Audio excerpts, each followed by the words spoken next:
श्रीला प्रभुपाद लीलामृत से आज हम सेकंड वॉल्यूम का नेक्स्ट चैप्टर स्टार्ट करने जा रहे हैं, beyond the lower east side. इसका अर्थ क्या हुआ? लोअर ईस्ट साइड वो एरिया था जहां पर हिप्पीज रह रहे थे और प्रभुपाद जी जहां पर रहकर अभी प्रचार कर रहे थे। तो अब इससे भी बियॉन्ड, इससे भी अब आगे बढ़ना, ये हम देखेंगे इस चैप्टर में। इससे कि पहले हम आज का क्लास स्टार्ट करें, एक बहुत ही इंटरेस्टिंग बात है जो मुझे आपके साथ में शेयर करनी थी। हमने लास्ट चैप्टर में सीखा था, मतलब बात हुई थी कि किस तरह से जो भक्त है वे इस तरह से, मतलब अपने घर को ही भगवान का घर बना ले, प्रैक्टिकली, सिर्फ थ्योरी में नहीं। और जो भी वस्तु आपके पास में है, जो भी वस्तुएं आपके पास में है आपके घर में, उसको आप भगवान की सेवा में नियोजित करें। ये बात हमने देखी थी। तो उसी से रिलेटेड एक बहुत ही सुंदर बात परम पूज्य सच्चिदानंद स्वामी महाराज ने बताई थी कि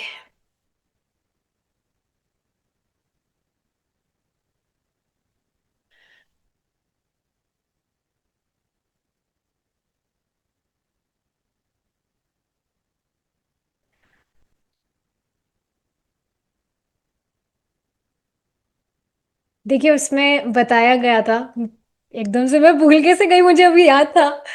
एनीवेज, एक और देखिए, एक और बात बताई थी महाराज ने कि पहले के टाइम पर क्या था। पहले पहले पहले बहुत पहले की बात है, लोग जो हैं रामायण पढ़ते थे। बेसिकली राम कथा महाराज कह रहे थे, तो इसमें रामायण पढ़ते थे लोग, पहले के जो लोग थे। और भगवान राम का कीर्तन करना, राम स्तुति करना, भगवान का श्रवण करना, कीर्तन करना, ये सहज था लोगों के लिए। जो भगवान श्री राम के भक्त थे वो इस तरह से करते थे। तो अब बाद में क्या हुआ, बाद में रामायण टीवी पर आई, टीवी पर दिखाने लगे कि किस तरह से भगवान श्री राम की जो भी पास टाइम है। आप सबने रामायण देखी ही होगी, स्पेशली कोरोना में तो आपने देखी ही होगी। तो उसमें रामायण, जब पहले के जो लोग थे, इस तरह से उन्होंने पहली बार जब टीवी पर रामायण देखी, तो क्योंकि वे भगवान श्री राम की पूजा करते थे, इस तरह से उनके श्रवण कीर्तन में रहते थे, तो जब उन्होंने टीवी में भगवान श्री राम को देखा, सो उन्होंने भगवान की पूजा करना शुरू कर दी। टीवी में भगवान श्री राम आए तो वो अपना आरती वगैरह लेकर भगवान की आरती करने लगे उसमें। सब इस तरह से एकत्र होकर रामायण देख रहे हैं।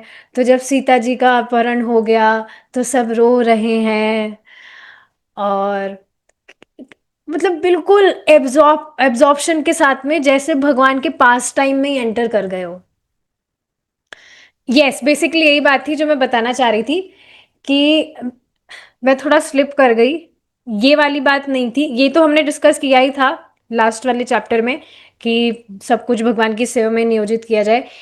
लेकिन जो बात मैं बताना चाह रही थी वो क्या थी कि जो भी इमोशंस हम फील करते हैं वो सब कुछ भगवान के लिए होने चाहिए, ये बात मैं बताना चाह रही थी। तो ये बहुत ही सुंदर एग्जाम्पल यहाँ से मालूम चलता है कि कैसे जो भगवान श्री राम के भक्त थे वो इस तरह से भगवान के पास टाइम्स रामायण देख रहे हैं टीवी में। तो उनका जो भी इमोशंस हैं वो किस तरह से भगवान के लिए फील कर रहे हैं। माता सीता का अपहरण अपहरण हो गया तो वे रो रहे हैं। भगवान श्री राम जब प्रकट हो जाते हैं तो सब बहुत खुश हो जाते हैं, बहुत उत्साहित हो जाते हैं, भगवान श्री राम का वेलकम कर रहे हैं, उनकी आरती कर रहे हैं, उनको फूल अर्पित कर रहे हैं। तो बिल्कुल इमोशंस जो है वो भगवान के लिए किस तरह से हमें फील होने चाहिए, तो उसका एकदम परफेक्ट एग्जाम्पल है ये जो महाराज ने बताया था। और ये जो महाराज बता रहे थे इसको सुन के ही मुझे इतनी खुशी हो रही थी, वाह क्या एब्जॉर्प्शन, क्या एब्जॉर्प्शन था भक्तों का। रामायण इस तरह से वो टीवी में देख रहे हैं, तो जैसे उस पास टाइम में ही प्रवेश कर गए हो। कितना सुंदर लग रहा है ना। इसी तरह से आप सबके साथ में भी ऐसा होता होगा जब आप भगवान की कुछ कथा सुनते हैं, पास टाइम की मैं बात कर रही हूँ, फिलॉसफी नहीं। तो इतने स्वीट वो पास टाइम लगते हैं, आप इमेजिन करने लगते हैं अपने दिमाग में ही, तो बहुत अच्छा लगता है। जैसे आज सुबह की क्लास में भी प्रभु जी चैतन्य भागवत से बता रहे थे, भगवान चैतन्य महाप्रभु के नित्यानंद प्रभु किस तरह से आवेश में क्या कर रहे हैं। तो बहुत स्वीट लग रहे थे वो पास टाइम इस तरह से सुनने में। तो यही है, जो भी इमोशंस है वो वास्तव में भगवान के लिए ही हमारे होने चाहिए। भगवान के लिए रोना चाहिए, भगवान के लिए हंसना चाहिए, भगवान के लिए खुश होना चाहिए। Everything should be for Krishna. तो ये बहुत सुंदर बात थी जो मुझे आपके साथ शेयर करनी थी। ठीक है, अब हम आज का चैप्टर स्टार्ट करते हैं। तो पिछले चैप्टर में हमने देखा था कि जो जूडी थी वो भी इनिशिएशन चाहती थी, दीक्षा चाहती थी। प्रभुपाद जी ने उनसे पूछा था कि अच्छा, 4 नियम जानती हो, फॉलो कर पाओगी? कहा हाँ कर पाऊंगी। तो फिर प्रभुपाद जी ने उनको इस तरह से दीक्षा दी थी। तो बॉब और जूडी की दीक्षा हो गई थी, लेकिन जो एक और जो व्यक्ति थे वो अभी भी थोड़ा डाउट में थे, तो उनकी अभी दीक्षा नहीं हुई थी। तो ये हमने लास्ट चैप्टर में पढ़ा था, वहीं से अब हम कंटिन्यू करेंगे। अब देखिए क्या बताया जा रहा है कि ये जो हरे कृष्णा है, हरे कृष्णा मूवमेंट जो वहां पर चल रहा था अभी, ये बहुत पॉपुलर होता जा रहा था। रेगुलरली अब पार्क में इस तरह से कीर्तन हो रहे थे, रेगुलरली इस तरह से आर्टिकल छप रहे थे न्यूज़पेपर में, फ्रंट पेज पे, वो भी बड़ा बड़ा इस तरह से। और हयग्रीव इस तरह से कहने लगे, the Hare Krishna explosion. Explode का मतलब समझे ना आप, इस तरह से जो धका धमाका हो जाता है, तो उसी तरह से हरे कृष्णा एक्सप्लोजन, कि इतना लोग इससे प्रभावित हो रहे हैं और ये इतना एक्सपैंड कर रहा है, पॉपुलर होता जा रहा है। लोअर ईस्ट साइड में यहाँ पर जो हिप्पीज रह रहे थे, उनके लिए अभी जो हरे कृष्णा का चैंटिंग है वो एक ऐसी चीज उनके लिए हो गई थी जिसको जिसको करने के लिए व्यक्ति जिसको करते ही व्यक्ति खुश हो जाता है। जैसे आप देखिए ना, जो लोग होते हैं वो प्लानिंग करते हैं कोई नई मूवी, जैसे कुछ लोगों का होता है कोई भी नई मूवी लगती है सिनेमा में तो वे जाते हैं उसको देखने के लिए।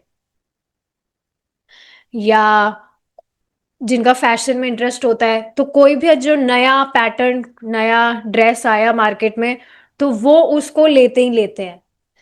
तो इसी तरह से जो ये हरे कृष्णा चैंटिंग है, ये इनके लिए एक ऐसी चीज हो गई थी जिसको बस इनको अब करना था। पहले एलएसडी लेते ही थे क्योंकि इनको कुछ हाई वाई फील करना था, बट अब चैंटिंग एलएसडी से रिप्लेस हो गया था। और अब ये भी लोग देख रहे थे कि प्रभुपाद जी के जो शिष्य हैं वो एलएसडी नहीं ले रहे हैं, और फिर भी वे खुश हैं। तो इस तरह से ये सारी जो चीज, इन सारे कारणों के कारण जो ये हरे कृष्णा मूवमेंट था ये पॉपुलर हो रहा था, फेमस हो रहा था। जो लोग थे वो इस तरह से, जो डिवोटीज, देखिए क्या पता चला, the devotees were accepted as angelic people. जो डिवोटीज हो गए थे अब इस तरह से हरे कृष्णा चैंटिंग करते थे, प्रभुपाद जी की आज्ञाओं का पालन कर रहे थे, बेसिकली प्रभुपाद जी के शिष्य जो हो गए थे वे अब एंजेलिक पीपल हो गए थे। देखिए एंजल का काम ही क्या होता है, वो कुछ जादू, मतलब वो कुछ भी जादू करके किसी भी व्यक्ति को हैप्पी बना सकता है।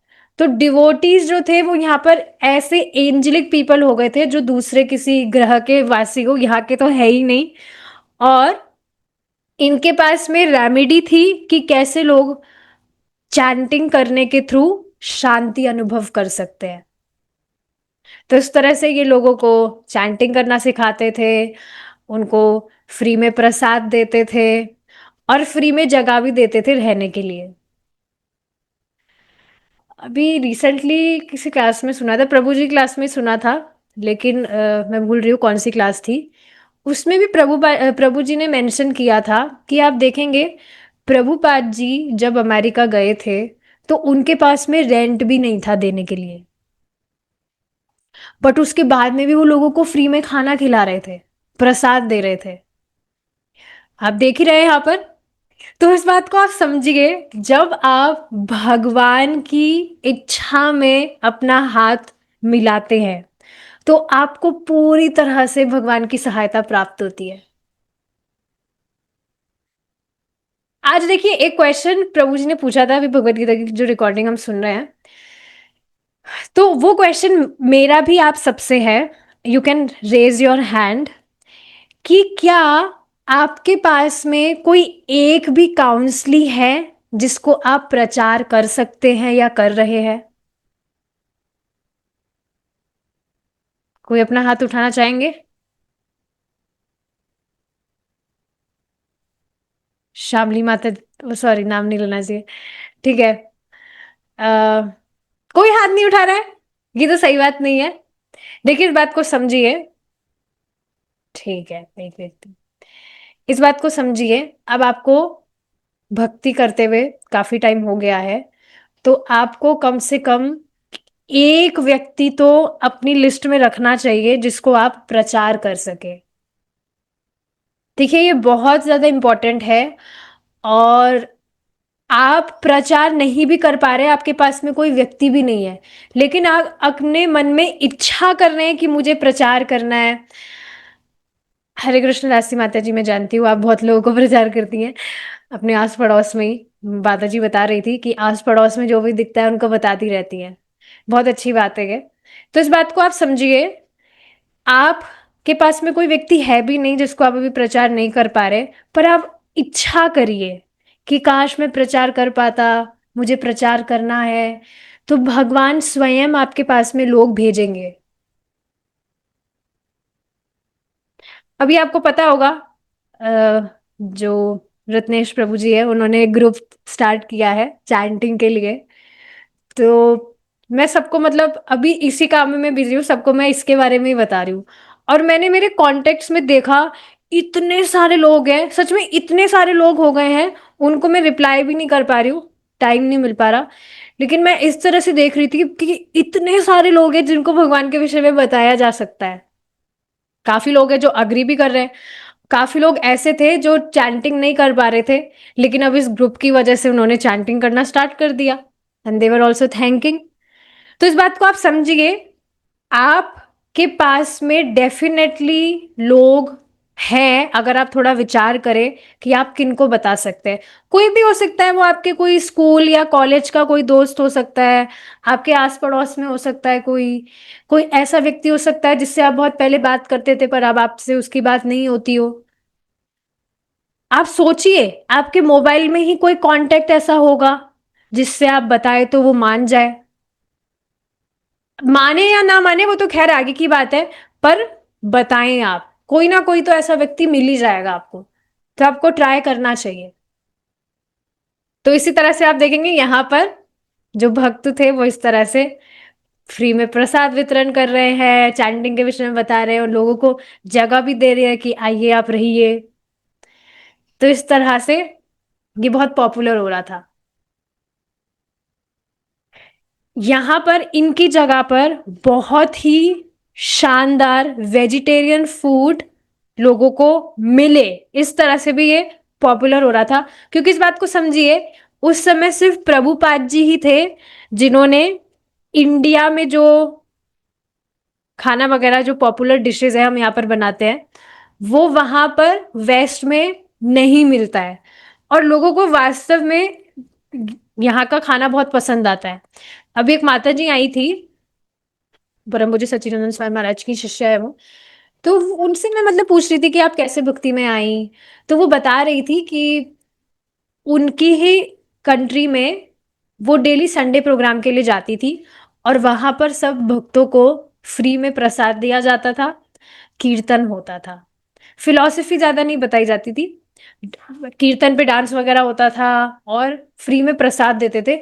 और मुझे वहाँ का प्रसाद बहुत, खाना बहुत अच्छा लगता था, क्योंकि वो नई डिशेस थी, गुलाब जामुन, खिचड़ी, पूड़ी, सब्जी, इस तरह के जो भी इंडियन आइटम है वो वहां पर सब कुछ थे।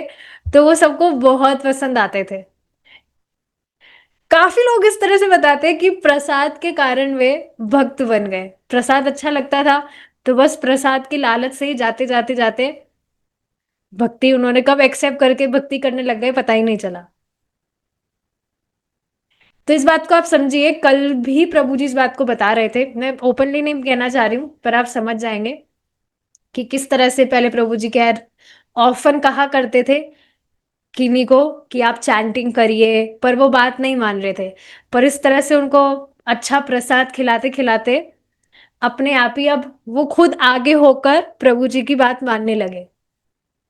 तो इस बात को आप समझिए, आप बहुत टेस्टी प्रसाद दीजिए।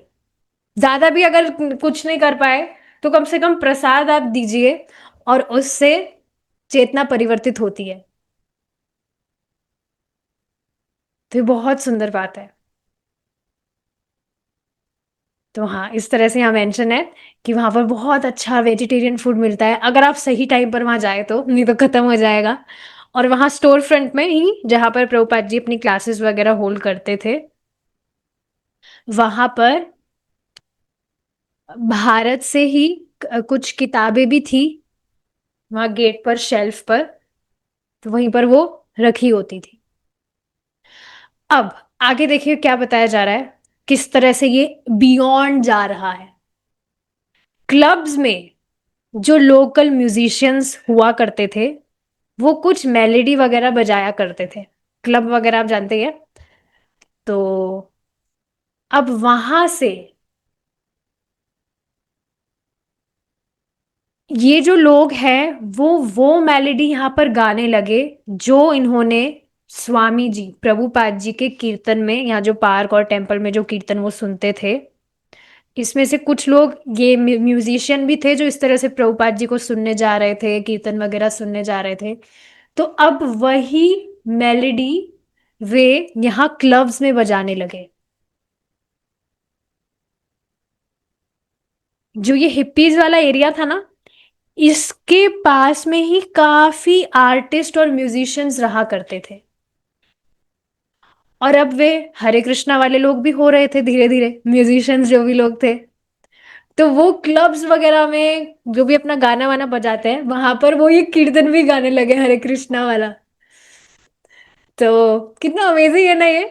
आपको यकीन नहीं होगा, एक माता जी बता रही थी, यहाँ रिट्रीट में मिली थी, उनसे भी मैंने पूछा था कि आप कैसे भक्ति में आई। तो वो बता रही थी कि वो क्लब में जाया करती थी और वहां पर एक कोई, वो डिवोटी है, प्रभुपाद जी से दीक्षित है शायद। तो वहां क्लब में वे इस तरह से प्रभुपाद जी का प्रणाम मंत्र गाया करते।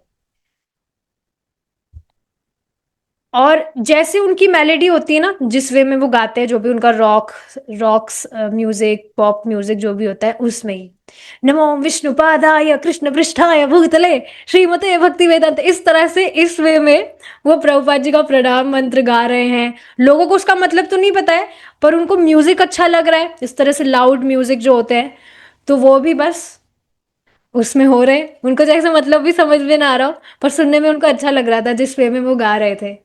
और इस तरह से भगवान के जो भी कीर्तन है वो गा रहे हैं। आप देखेंगे जो अ,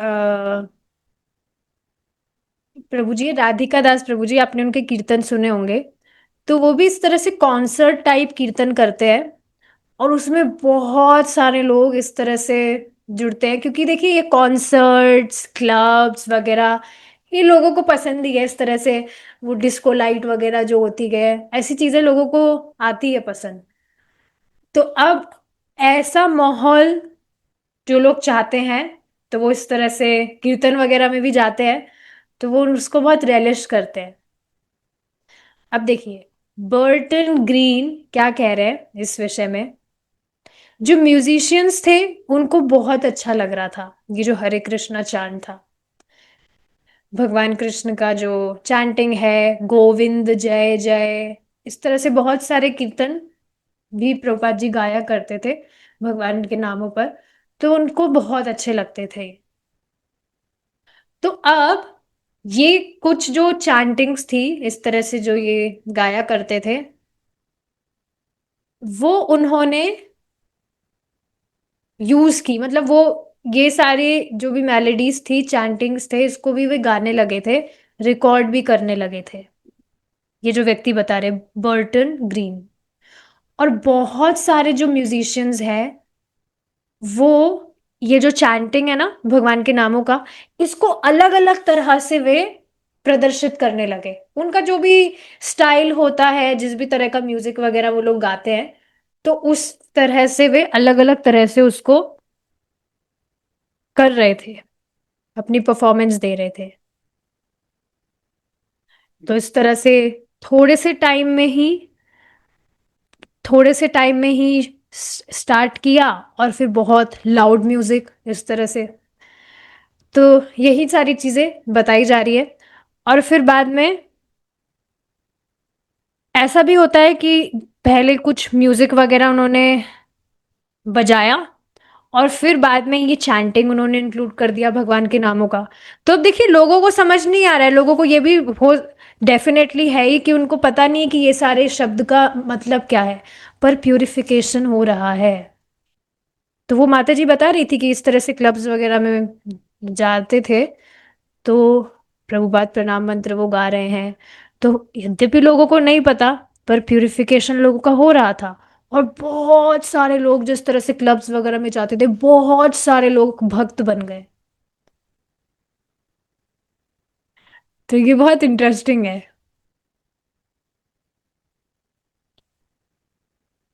तो बहुत सारे लोग थे जो इस तरह से, ये जो देखिए, a lot of people found that spiritual vibration even in the midst of a heavy music they were doing. They were becoming devotee musicians. यहाँ आप देखिए ना, जैसे आज मैं परम पूज्य सच्चिदानंद स्वामी महाराज का एक कीर्तन सुन रही थी, तो उसमें बहुत सारे मतलब डिवोटीज हैं जिनको अलग अलग तरह के इंस्ट्रूमेंट बजाने आते हैं, बहुत अजीब अजीब से इंस्ट्रूमेंट, उसको बहुत सुंदर तरह से वो बजा रहे हैं। वो एक क्या आता है, वो उसको ऐसे बजाते हैं, वो शहनाई की तरह कुछ होता है, पर वो शहनाई नहीं होता है, कुछ और बोलते हैं उसको। तो उसको वो बजा रही है एक माता जी, इतना प्लेफुल वे में, बहुत सुंदर लग रहा है वो उसकी, जब भी वो जिस तरह से बजा रही हैं कीर्तन में, या जो भी अलग अलग तरह के इंस्ट्रूमेंट आते हैं।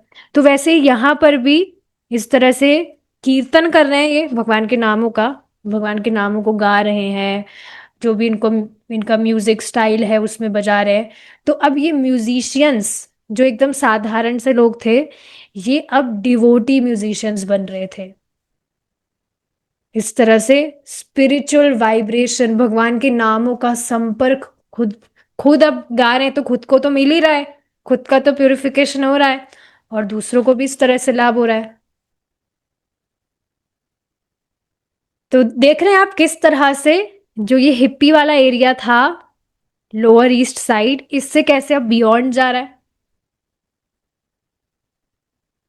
तो देखिए, इस बात को समझिए, अभी हमने जो प्रीचिंग वाली बात की थी, कोई भी भक्त अगर भक्ति कर रहा है, अगर उसके जीवन में ट्रांसफॉर्मेशन आ रहा है, वह खुश है, तो वह प्रचार करेगा ही। प्रचार का देखिए मतलब क्या है, भक्ति की बात भी अगर हम नहीं करें, कुछ भी आप अपने जीवन में आपने कुछ भी किया, जैसे आपको कोई डिजीज हो गई थी, बीमार आप हो गए, और उसकी आपने दवा ली और उससे आप ठीक हो गए, तो उसका भी व्यक्ति प्रचार करता है कि नहीं, क्योंकि उसको लाभ हुआ है। वैसे यहां पर आप देखेंगे, क्योंकि इनको ये कीर्तन वगैरह बहुत अच्छे लग रहे थे, it was touching there hearts. तो अब ऐसा नहीं है कि प्रभुपाद जी ने इन म्यूजिशियंस को आज्ञा दी थी कि आप म्यूजिशियंस है, देखिए बहुत अच्छा है, आप भी इस तरह से जहां पर भी अपने क्लब वगैरह में म्यूजिक बजाते हैं आप अपना, तो यहाँ कीर्तन भी गाइए, नहीं। इनका खुद का ही मन था, इनको खुद को कीर्तन सुनना अच्छा लग रहा था, तो ये अपने आप से ही इसको फॉलो कर रहे थे, बाहर भी इस तरह से वो बजा रहे थे। इससे रिलेटेड देखिए, एक और सुंदर बात मुझे बतानी है। अ, महाराज ने बताई थी आज कि भक्ति देवी के विषय में बताया था। प्लीज इसको ध्यान से सुनिएगा, आप नोट भी कर सकते हैं, मुझे बहुत सुंदर लगा था। भक्ति देवी आपके जीवन में अलाइव कैसे होती है? अलाइव मतलब कि भक्ति देवी को कैसे आप प्रसन्न कर सकते हैं। इस तरह से देखिए, जब भक्ति देवी प्रसन्न है तो आप इतने ज्यादा उत्साहित रहेंगे अपनी भक्ति के लिए कि बस यू विल लुक फॉरवर्ड कि ये करना है, अब ये करना है, ये करना है भगवान के लिए, इस तरह से। तो वो कैसे पॉसिबल हो? तो महाराज ने कुछ सेरेमनीज बताई थी, बहुत सुंदर है, कि किस तरह से आप सेरेमनी हम करते हैं ना, जैसे भगवान का अपीयरेंस डे हुआ तो भगवान का अभिषेक करना, श्रृंगार करना, फूलों से गार्लैंड से श्रृंगार करना, बहुत सुंदर सुंदर वस्त्र पहनाना, सुगंधित फ्रेग्रेंट ऑयल्स वगैरह। तो ये सेरेमनीज हुई, दिया ऑफर करना। तो उसी तरह से भक्ति देवी को क्या सेरेमनीज आपको ऑफर करनी है? पहला, आपको भक्ति देवी को क्लीन करना होगा। फ्रेग्रेंट ऑयल, जो खुशबूदार सुगंधित ऑयल है, कौन सा ऑयल? विश्वास का। Fragrant oil of your faith. तो ये जो सुगंधित तेल है आपके, सुगंधित ऑयल है आपके विश्वास का, उससे आपको भक्ति देवी को क्लेंस करना होगा। इसका अर्थ क्या है कि कई बार क्या होता है, कोई व्यक्ति भक्ति में आया, पर शुरू में एटलीस्ट, तो जो भी शास्त्र में बात बताई जाती है वो इतना उसको गंभीरता से नहीं लेता है कि हाँ ऐसे ही बताया जा रहा है। या इस बात को आप छोड़िए, काफी लोग ऐसे होते हैं जिनको आप कुछ भक्ति के विषय में बता रहे हैं तो उनको कुछ श्रद्धा नहीं होती है, बहुत हैवी हैवी काम कर लेंगे वो तपस्या वगैरह करने का, पर एक नाम जप उनसे नहीं किया जाएगा, माला जप नहीं होगा।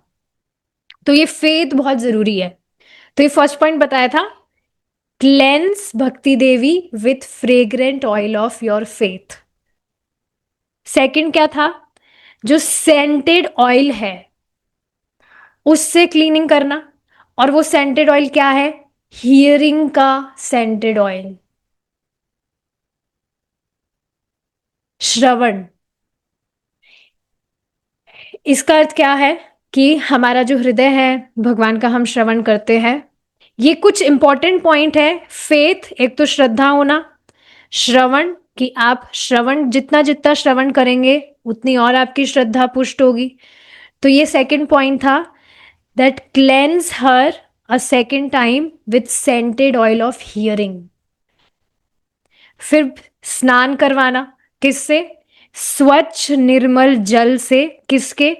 स्मरणम। स्मरणम के स्वच्छ निर्मल जल से स्नान करवाना। स्मरण मतलब आप जो भी भगवान की कथाएं सुनते हैं, थोड़ी देर बैठकर उनका स्मरण करना चाहिए, उन पर मेडिटेट करना चाहिए।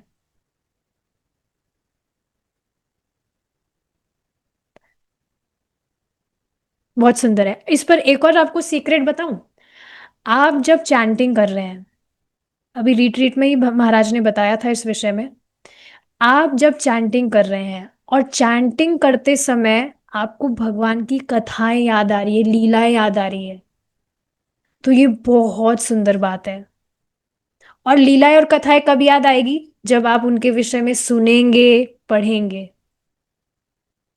तो मेरे दिमाग में एक डाउट था कि जब चैंटिंग कर रहे हैं तो प्रभुपाद जी तो बताते हैं चैंटिंग करते हैं तो सिर्फ हमें सुनना चाहिए, तो सुनने की जगह हम याद भगवान की लीलाओं का कर रहे हैं, तो उस समय हम नाम कैसे सुन पाएंगे? पर ये स्वयं प्रभुपाद जी का ही, मतलब प्रभुपाद जी के द्वारा ही बताया गया है। किन्हीं भक्त ने प्रभुपाद जी से पूछा था, तो उन्होंने कहा कि दिक्कत ये है कि तुम्हें अभी तक भगवान की लीलाएं क्यों नहीं, लीलाओं का तुम स्मरण क्यों नहीं कर पा रहे हो चैंटिंग के समय? क्योंकि देखिए, भगवान का नाम और भगवान की लीलाएं अलग नहीं है, स्वयं भगवान ही है। तो चैंटिंग के टाइम पर भी अगर आपको इस तरह से भगवान की लीलाएं कथाएं याद आ रही है, it's very beautiful and this is legal, ये कोई अपराध नहीं है। आप चैंटिंग के समय भगवान की अगर आपको कथाएं याद आती है तो ये अच्छी बात है। So yes, hearing, scented oil of hearing. Third, अच्छा हाँ सॉरी, थर्ड था स्मरणन, कि भगवान का इस तरह से कथाओं का स्मरण करना। फोर्थ क्या है कि भक्ति देवी की जो मतलब जो वपु है उसको ड्राई करना टॉवल ऑफ कंपैशन से।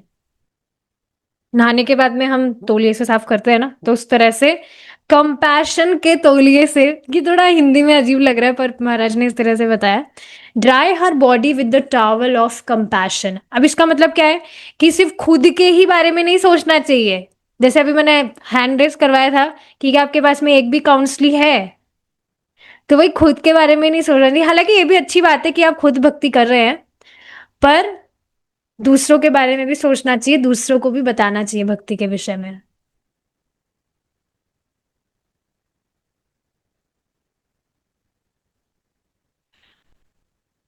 तो ये बात है।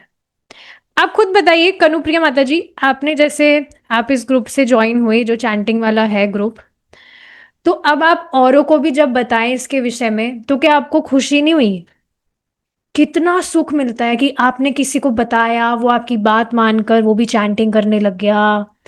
कितना खुशी होती है। और सोचिए जब हमें ऐसी खुशी मिल रही है तो भगवान तो कितने ज्यादा प्रसन्न होते हैं। जी माता जी, होता है, और वही पर्सन करता है तो बहुत ज्यादा होता है, हम करते हैं तो उतना कुछ खास नहीं। यस, तो अपने आप को उत्साहित करने के लिए भी जरूरी है कि प्रचार किया जाए। फिफ्थ पॉइंट था dress her with the garments of humility, नम्र रहे।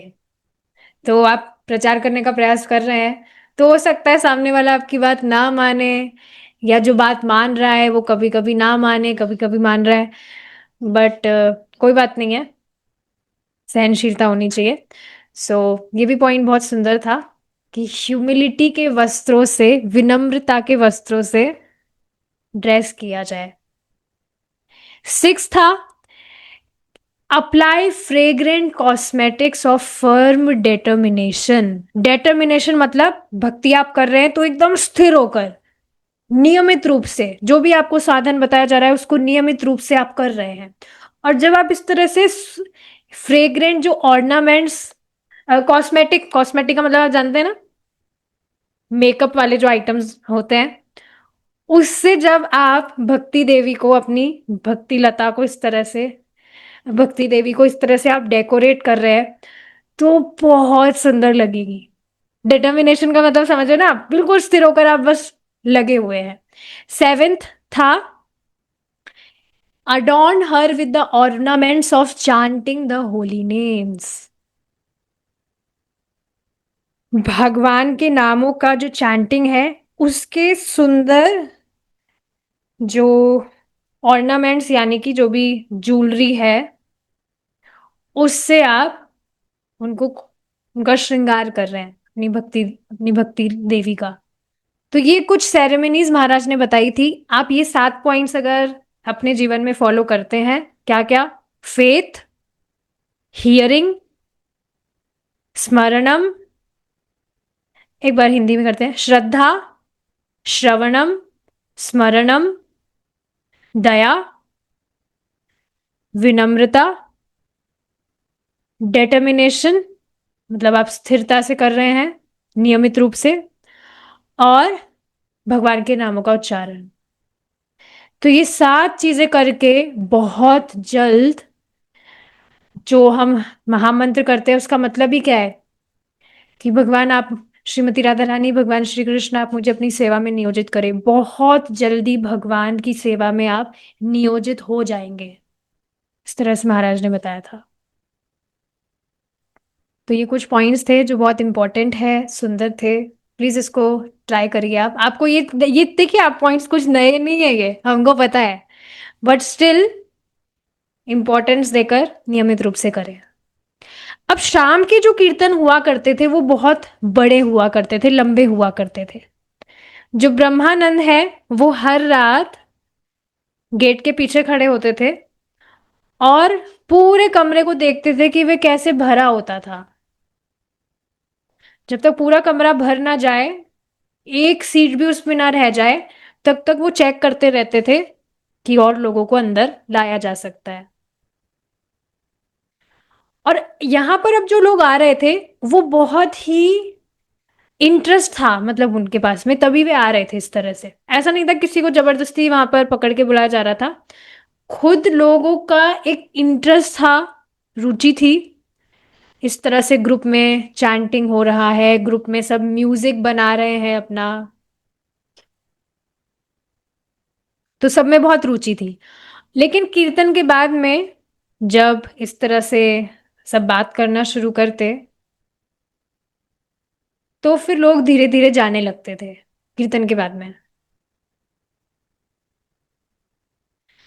तो ऐसा होता है देखिए, जब हो जाता है इस तरह से, कीर्तन वगैरह हुआ, प्रसाद वगैरह हुआ, तो अब कथा में जो लोग हैं, वो जिनको रुचि नहीं है, वे उठकर चल देते हैं। होता है इस तरह से। अब मैं इसको ओपन में तो नहीं बोलना चाहती हूँ, पर मैं बोल देती हूँ, रिट्रीट में भी मैंने इस चीज को ऑब्जर्व किया था। जो नए लोग थे, स्पेशली डिवोटीज की बात नहीं कर रही मैं, नए लोग, तो वो कथा जब होती उसमें गायब रहते। मेरे रूम में ही एक लड़की थी, तो वो ऐसी ही थी, वो चैंटिंग में गायब सुबह आराम से। मतलब मैं निंदा नहीं करी, मैं, ये टेंडेंसी है। जब तक भक्ति का सुख कुछ प्राप्त नहीं हुआ है, समझ नहीं आया भक्ति क्यों करनी है, तो फिर ऐसा ही व्यक्ति करता है। चैंटिंग में गायब, प्रसाद, प्रसाद के टाइम पर ऑलवेज प्रेजेंट। एक बार भी मिस नहीं, प्रसाद के टाइम पर ऑलवेज प्रेजेंट, कीर्तन के टाइम पर भी प्रेजेंट, डांस वगैरह कुछ होता था, और प्रवचन के टाइम पर, कथा वगैरह के टाइम पर भी एब्सेंट। तो यहाँ पर भी आधा से ज्यादा जो ऑडियंस थी, कीर्तन में तो सब आते थे, पर जैसे ही कीर्तन खत्म होने के बाद में इस तरह से प्रवचन वगैरह कुछ स्टार्ट होता, तो आधे लोग तो निकल लेते थे। और कुछ बार अगर रुक भी जाते थे, तो आधा लेक्चर सुना और फिर निकल लेते थे। तो इस तरह से था। क्योंकि आप देखेंगे फिलॉसफी में, इस बात को समझिए, श्रवण हम सुनते हैं, इंपॉर्टेंट है, लेकिन श्रवण में रुचि होना भी बहुत रेयर है। भगवान की बहुत असीमित कृपा है आप सबके ऊपर, आशीर्वाद है भगवान का, कि आपको सुनने में, भगवान की कथा सुनने में आपको टेस्ट मिल रहा है। ये भगवान ही दे रहे हैं, ये अपने आप नहीं हो रहा है। भगवान अपने आप को रिवील करवा रहे हैं आपको, कथा के माध्यम से आपको टेस्ट दे रहे हैं, इस तरह से रुचि दे रहे हैं श्रवण में। नहीं तो काफी सारे लोग हैं जो इस तरह से डिवोटीज भी हैं, बट सबका इस तरह से श्रवण में रुचि नहीं होती है, कि इस तरह से ईगरनेस हो सुनने की। तो ये बहुत ही सुंदर बात है, आप सबको सुनने में टेस्ट है। इस तरह से इसको नियमित रूप से सुन सुनकर बढ़ाते रहिए। अब एक बार शाम को क्या हुआ था, एलन गिन्सबर्ग, आप जानते हैं कौन है, बहुत विख्यात व्यक्ति थे, प्रभुपाद जी के कीर्तन में भी आते थे। और ये भी एक कारण था कि लोग थोड़े अट्रैक्ट हुए थे, कि वाह, एलन गिन्सबर्ग जैसे व्यक्ति कीर्तन में आ रहे हैं, फिर तो कुछ विशेष बात होगी। तो अब ये एक बार एक शाम को कुछ लोगों को अपने साथ लेकर आए थे, एड सैंडर्स और टूली कुप्फबर, कैसे कैसे नाम है। तो इन दो व्यक्ति को लेकर आए थे वो, जो भी वहां पर मीटिंग थी। और एक ग्रुप था वहां पर, उसका नाम था फग्स। तो ये जो ग्रुप था, इसका मतलब क्या होता है, इन्होंने खुद ने ही अपने ग्रुप को इस तरह से नाम दे दिया। और ये लोग करते क्या है, ये कुछ लिरिक्स वगैरह, मतलब लिरिक्स वगैरह, लिरिक्स जानते हैं ना, जैसे गाने के लिरिक्स होते हैं, कीर्तन के लिरिक्स होते हैं, तो ऐसे कुछ लिरिक्स वगैरह ये लोग बनाते थे। तो इस ग्रुप में से ही ये दो लोगों को लेकर आए थे, एलन गिन्सबर्ग। अब इनके जो विख्यात गाने थे, एड सेंडर्स के जो विख्यात गाने थे लोगों को बहुत सुनना जो पसंद था, तो उसका टाइटल क्या था गानों का? Slum goddess of the lower east side. कितना अजीब है, इसका मतलब क्या हुआ? लोअर ईस्ट साइड जो हिप्पीज वाला एरिया है, उसमें रहने वाली एक देवी। और स्लम का मतलब समझना चाहिए, स्लम का मतलब होता है जो ऐसे ही क्या बोलते हैं उसको, कच्ची बस्ती में रहने वाले जो लोग होते हैं, तो वहां की रहने वाली कोई देवी। तो ये ऐसे अजीब अजीब गानों के नाम होते हैं। Group grope I can't get high. तो ये इनके गानों के टाइटल थे जो बहुत फेमस थे, लोगों को बहुत सुनना पसंद था। अब ये जो व्यक्ति थे, इनके व्यक्तित्व मतलब कि कैसे दिखते थे, इनके लाल कलर के बाल थे, और इनकी जो दाढ़ी थी वो इलेक्ट्रिक बियर्ड थी। इलेक्ट्रिक का मतलब क्या होता है? किसी व्यक्ति को अगर बिजली का झटका लग जाता है, पता नहीं सच में ऐसा होता है कि नहीं, आपने मूवीज या कार्टून्स में देखा होगा, बिजली का झटका लगता है तो उसके बाल खड़े हो जाते हैं। देखा ऐसा, बोला ऐसा, पता नहीं सच में ऐसा होता है कि नहीं। तो ऐसी उनकी जो दाढ़ी थी वो ऐसी कुछ हार्ड सी खड़ी खड़ी सी कुछ थी। तो वो इस तरह से वो दिख रहे थे। और वो कीर्तन के समय पे गिटार बजाया करते थे। एंड ऑफ कोर्स ये पॉपुलर व्यक्ति थे, इनके गाने वगैरह बहुत फेमस थे। तो वहां पर भक्त भी खुश थे कि ये जो पॉपुलर व्यक्ति है इस तरह से यहाँ पर हमारे पास में आए हैं, यहाँ पर कीर्तन वगैरह करना इनको पसंद है। अब जब उस शाम को ये लोग आए थे, एलन गिन्सबर्ग लेकर आए थे इन दोनों को, तो प्रभुपाद जी ने उस समय प्रवचन में एक टॉपिक पर डिस्कशन कर रहे थे, that was illusion illusion of sexual pleasure. इंद्रिय तृप्ति का सबसे मतलब जो व्यक्ति है सोचता है कि सबसे अच्छा जो सुख है वो ये जो भी फिजिकल चीजें हैं, इसमें व्यक्ति सोचता है, जो कि सबसे बड़ा छलावा है। और जितना व्यक्ति इसमें प्रवीण होता है उतना ज्यादा वो इस जगत में बंधता है, उतनी ज्यादा उसकी जो मति है, उसकी जो कॉन्शियसनेस है, वो कंटामिनेट होती है, दूषित होती है। उसकी बुद्धि और जड़ होती है, और आध्यात्मिक विषय उसको बिल्कुल समझ ही नहीं आते हैं, बिल्कुल व्यर्थ के उसको लगते हैं।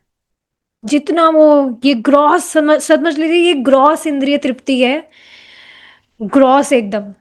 और इस ग्रॉस इंद्रिय तृप्ति में जो व्यक्ति लगा रहता है, उसकी चेतना बहुत ज्यादा कंटेमिनेट हो जाती है। और ये बहुत भारी कारण है व्यक्ति का इस भौतिक जगत में फंसे रहने का।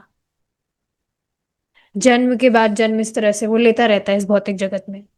तो प्रभुपाद जी यही बात बता रहे थे।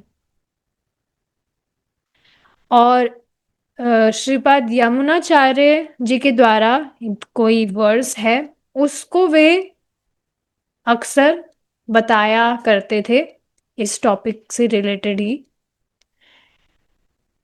कि अब मैं जब कृष्ण भावना भावित हो गया हूं, तो जब भी मैं ये यौन जीवन के विषय में सोचता हूं,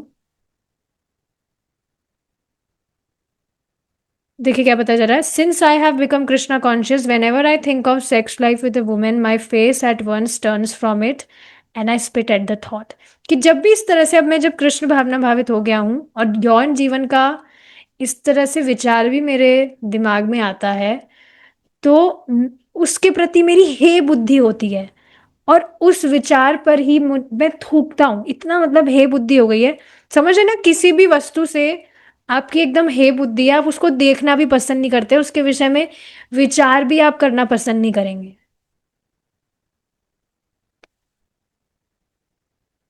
अगर विचार दिमाग में आ भी जाए तो एकदम हे, अरे ये क्या विचार आ गया एकदम खराब सा। जैसे काफी एग्जाम्पल बताए जाते हैं रिलेटेड टू एनिमल्स की, जो सुअर है वो क्या खाता है, तो उसके बारे में सोचने में भी कितना अजीब सा लगता है, अरे ये क्या है। तो उस तरह की हे बुद्धि है श्रीपद रामानुचार्य यमुनाचार्य जी की, कि मैं इस तरह से मेरे विचार भी आता है तो एकदम हे बुद्धि है, मैं उस थॉट पर ही, उस विचारों पर थूकता हूँ। तो इस तरह से प्रभुपाद जी ने इस टॉपिक पर ही बात की थी उस दिन। और उस दिन के बाद में ये जो दो लोग आए थे एलन गिन्सबर्ग के बाद में, ये कभी भी वापस प्रभुपाद जी के लेक्चर को सुनने के लिए नहीं आए।